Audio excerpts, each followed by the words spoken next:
எல்லாருக்கும் வணக்கம்.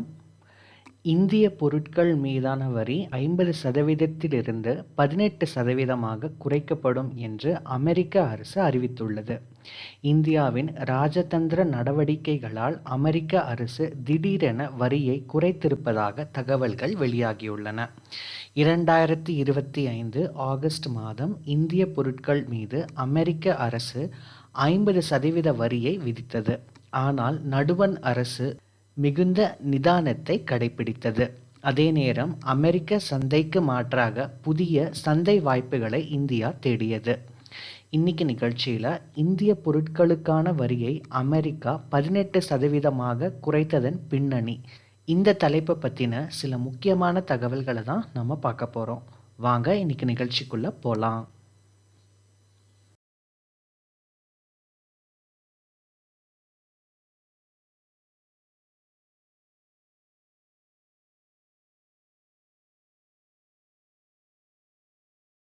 புதிய சந்தை வாய்ப்புகளை இந்தியா தேடியதன் விளைவாக ஐரோப்பிய நாடுகள், தென் அமெரிக்க நாடுகள், ஆப்பிரிக்க நாடுகள், மத்திய கிழக்கு நாடுகளுக்கு இந்திய பொருட்களின் ஏற்றுமதி கணிசமாக அதிகரித்தது. உள்நாட்டில் ஜிஎஸ்டி வரி குறைக்கப்பட்டது. இதனால் உள்நாட்டு வணிகம் கணிசமாக அதிகரித்தது. 2025 ஜூலையில் இந்தியா, பிரிட்டன் இடையே தடையற்ற வர்த்தக ஒப்பந்தம் கையெழுத்தானது. இதைத் தொடர்ந்து 2025 டிசம்பரில் நியூசிலாந்து, ஓமன் நாடுகளுடன் தடையற்ற வர்த்தக ஒப்பந்தத்தை இந்தியா ஏற்படுத்தியது. 2026 ஜனவரி 27 27 நாடுகள் அடங்கிய ஐரோப்பிய ஒன்றியத்துடன் தடையற்ற வர்த்தக ஒப்பந்தத்தில் இந்தியா கையெழுத்து இட்டது. இது அனைத்து ஒப்பந்தங்களின் தாய் என்று வர்ணிக்கப்பட்டது. இந்தியா, ஐரோப்பிய ஒன்றியம் இடையிலான ஒப்பந்தம் அமெரிக்காவில் பெரும் அதிர்வலைகளை ஏற்படுத்தியது. கிரீன்லாந்து விவகாரத்தில் ஐரோப்பிய நாடுகள் மீது கூடுதல் வரி விதிப்பேன் என்று அதிபர் டிரம்ப் மிரட்டல் விடுத்து வந்தார். ஆனால் இந்தியாவுடன் ஐரோப்பிய ஒன்றியம் ஒப்பந்தம் மேற்கொண்டவுடன் தனது நிலைப்பாட்டை அதிபர் டிரம்ப் மாற்றினார். ஐரோப்பிய நாடுகளுடன் இணக்கமான அணுகுமுறையை அவர் கடைபிடித்தார். அதே நேரம் இந்தியாவுடன் வர்த்தக ஒப்பந்தத்தை இறுதி செய்ய அமெரிக்க அரசு தீவிரம் காட்டியது. இந்த சூழலில் அமெரிக்க அதிபர் டொனால்ட் ட்ரம்ப் தனது சமூக வலைதள பக்கத்தில் வெளியிட்ட பதிவில் கூறியதாவது: பிரதமர் நரேந்திர மோடியுடன் எனக்கு நட்புறவு நீடிக்கிறது. அவர் மீது மிகுந்த மரியாதை வைத்துள்ளேன். அமெரிக்கா, இந்தியா இடையே வர்த்தக ஒப்பந்தத்தை இறுதி செய்ய நாங்கள் ஒப்புக்கொண்டோம். இதன்படி இந்திய பொருட்களுக்கு அமெரிக்க அரசு இனிமேல் 18% வரியை மட்டுமே விதிக்கும்.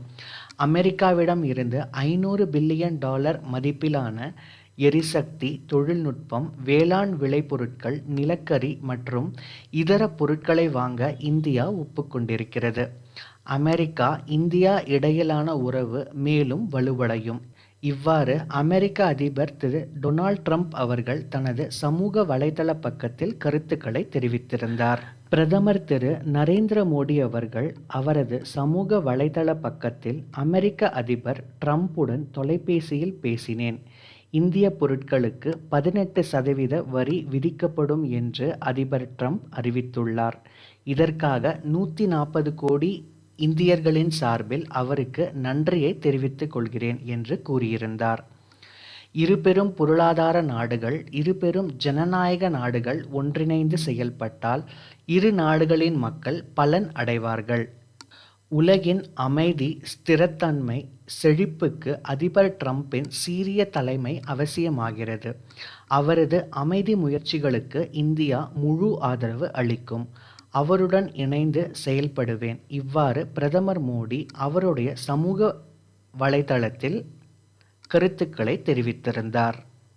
இந்தியா, அமெரிக்கா இடையேயான வர்த்தக ஒப்பந்தம் தொடர்பாக மாநிலங்களவையில் எதிர்க்கட்சி எம்பிக்கள் கேள்விகளை எழுப்பினர். ரஷ்யாவிடம் இருந்து கச்சா எண்ணெய் வாங்குவதை நிறுத்திக் கொள்வதாக பிரதமர் மோடி உறுதி அளித்துள்ளதாக அமெரிக்க அதிபர் டொனால்ட் ட்ரம்ப் கூறியிருப்பது குறித்து கேள்வி எழுப்பிய அவர்கள், அமெரிக்காவிடம் இருந்து விவசாய பொருட்களை இந்தியா இறக்குமதி செய்யும் என்ற அறிவிப்புக்கும் எதிர்ப்பு தெரிவித்தனர். மேலும் வரி மற்றும் வரி அல்லாத தடைகளை இந்தியா பூஜ்ஜியமாக மாற்றும் என ட்ரம்ப் கூறியிருப்பது குறித்தும் அவர்கள் விமர்சித்தனர். நாடாளுமன்ற வளாகத்தில் செய்தியாளர்களிடம் பேசிய மக்களவை எதிர்க்கட்சி தலைவர் ராகுல் காந்தி அவர்கள், பிரதமர் மோடி கலக்கம் அடைந்துள்ளார். கடந்த சில மாதங்களாக முடங்கியிருந்த இந்திய அமெரிக்க வர்த்தக ஒப்பந்தத்தில் மோடி கையெழுத்து இட்டுவிட்டார். அவர் மீது கடும் அழுத்தம் உள்ளது. அவரது இமேஜ் சேதமடையலாம். இதில் முக்கியமான விஷயம் என்னவென்றால், பிரதமர் மோடி சமரசம் செய்து கொண்டார். பொதுமக்கள் இது குறித்து சிந்திக்க வேண்டும். இந்த வர்த்தக ஒப்பந்தத்தில் சமரசம் செய்து கொண்டதன் மூலம் பிரதமர் மோடி மக்களின் கடின உழைப்பை விற்றுவிட்டார். நாட்டை அவர் விற்றுவிட்டார். நரேந்திர மோடி அச்சமடைந்துள்ளார். ஏனெனில் அவரது பிம்பத்தை வடிவமைத்தவர்களே இப்போது அதை உடைக்கிறார்கள் என கூறினார். பிரதமர் மோடி சமரசம் செய்து கொண்டார் என்று எந்த அடிப்படையில் கூறுகிறீர்கள் என்ற செய்தியாளர்களின் கேள்விக்கு பதில் அளித்த ராகுல் காந்தி, அமெரிக்காவில் அதானி மீது ஒரு வழக்கு உள்ளது. உண்மையில் அது மோடி மீதான வழக்கு. எப்ஸ்டீன் கோப்புகளில் இன்னும் வெளியிடப்படாத கோப்புகள் உள்ளன. இவை இரண்டும் அழுத்தத்துக்கான காரணிகள். இதை நாடு புரிந்து கொள்ள வேண்டும் என தெரிவித்தார். காங்கிரஸ் எம்பி சசி தரூர் கூறுகையில், அந்த ஒப்பந்தத்தில் என்ன இருக்கிறது என்பதை நான் தெரிந்து கொள்ள விரும்புகிறேன். இந்த விவகாரத்தில் எதிர்க்கட்சிகள் விளக்கம் மட்டும்தான் கேட்கின்றன. அந்த ஒப்பந்தத்தில் என்ன இருக்கிறது என்பது தெரியவில்லை. அமெரிக்க அதிபர் டொனால்ட் ட்ரம்பின் சமூக ஊடக பதிவும் பிரதமர் மோடி அவர்களின் சமூக ஊடக பதிவும் தான் நம்மிடம் உள்ளன. நாடாளுமன்ற ஜனநாயகத்தில் இவை மட்டும் போதுமானதாக இருக்க முடியுமா என்று கேள்வி எழுப்பியுள்ளார். இந்த ஒப்பந்தத்தில் இந்திய விவசாயம் தொடர்பாக என்ன இருக்கிறது என்பதை அரசு மக்களுக்கு விளக்க வேண்டும். இந்தியா அமெரிக்காவிடம் இருந்து $500 பில்லியன் மதிப்புள்ள இறக்குமதிகளை மேற்கொள்ளும் என்று ட்ரம்ப் கூறியுள்ளார். நமது மொத்த இறக்குமதியே $700 பில்லியன் தான். அப்படியானால் நாம் மற்ற நாடுகளில் இருந்து மேற்கொள்ளும் இறக்குமதிகளை நிறுத்தப் போகிறோமா என்ற கேள்வியையும் திரு சசி தரூர் அவர்கள் எழுப்பியுள்ளார். இந்த ஒப்பந்தம் தொடர்பான செய்தி நல்லதாக இருந்தால் நாங்கள் கொண்டாட விரும்புகிறோம் என்று அவருடைய கருத்தை பதிவு செய்துள்ளார். இந்த ஒப்பந்தம் குறித்து கருத்து தெரிவித்துள்ள நடுவண் நிதியமைச்சர் திருமிகு நிர்மலா சீதாராமன், அமெரிக்காவின் இறக்குமதி வரி விதிப்பு 50% இருந்து 18% குறைந்தது மிகவும் நல்ல செய்தி. இந்தியாவின் ஏற்றுமதி இனி அதிகரிக்கும் என தெரிவித்துள்ளார். இந்தியா அமெரிக்க வர்த்தகம் தொடர்பாக செய்தியாளர்களிடம் பேசிய நடுவண் வர்த்தகம் மற்றும் தொழில்துறை அமைச்சர் பியூஷ் கோயல், இந்தியா அமெரிக்கா இடையேயான வர்த்தக ஒப்பந்தம் பிரதமர் நரேந்திர மோடி அவர்களின் தலைமையில் இறுதி செய்யப்பட்டது.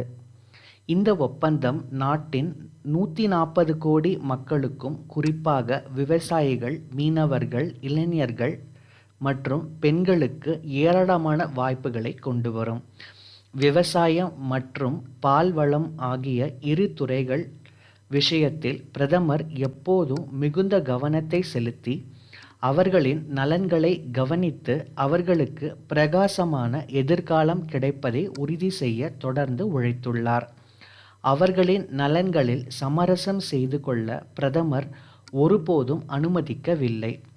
அவை மட்டுமல்ல, இந்த ஒப்பந்தத்தில் இந்தியாவின் முக்கிய துறைகளும் பாதுகாக்கப்பட்டுள்ளன என்பதை முழு நாடும் புரிந்து கொண்டதில் நான் மகிழ்ச்சியடைகிறேன் என்று தெரிவித்துள்ளார். இது வெறும் வர்த்தக ஒப்பந்தம் அல்ல, இந்தியாவின் ஒளிமயமான எதிர்காலத்திற்கான ஒரு மைல்கல். இந்திய பொருளாதாரம் வேகமாக வளர்வதை காண்பதற்கு இது ஒரு நல்ல அறிகுறி. இந்த ஒப்பந்தம் இந்தியர்களின் நலன்களை பாதுகாக்கும். ஜவுளி, ஆடைகள், பிளாஸ்டிக், வீட்டு அலங்காரம், தோல் மற்றும் காலணி, கற்கள், நகைகள், ரப்பர் பொருட்கள் உள்ளிட்டவற்றின் ஏற்றுமதிக்கு மிகப்பெரிய வாய்ப்புகள் உருவாகும் என்று திரு பியூஷ் கோயல் அவர்கள் தெரிவித்துள்ளார்.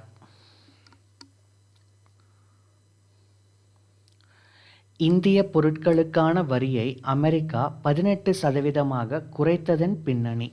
இந்த தலைப்பை பற்றின சில முக்கியமான தகவல்களை இன்னைக்கு நிகழ்ச்சியில் நம்ம பார்த்தோம். இது உங்களுக்கு பயனுள்ளதாக இருக்கும் அப்படின்னு நாங்கள் நம்புகிறோம். இந்த காணொளியை உங்கள் உற்றார், உறவினர்கள், நண்பர்கள் எல்லாருக்கும் பகிர்ந்துக்கோங்க. என்னோட சேனலை சப்ஸ்கிரைபும் பண்ணுங்கள். மீண்டும் அடுத்த நிகழ்ச்சியில் சந்திக்கலாம். நன்றி, வணக்கம்.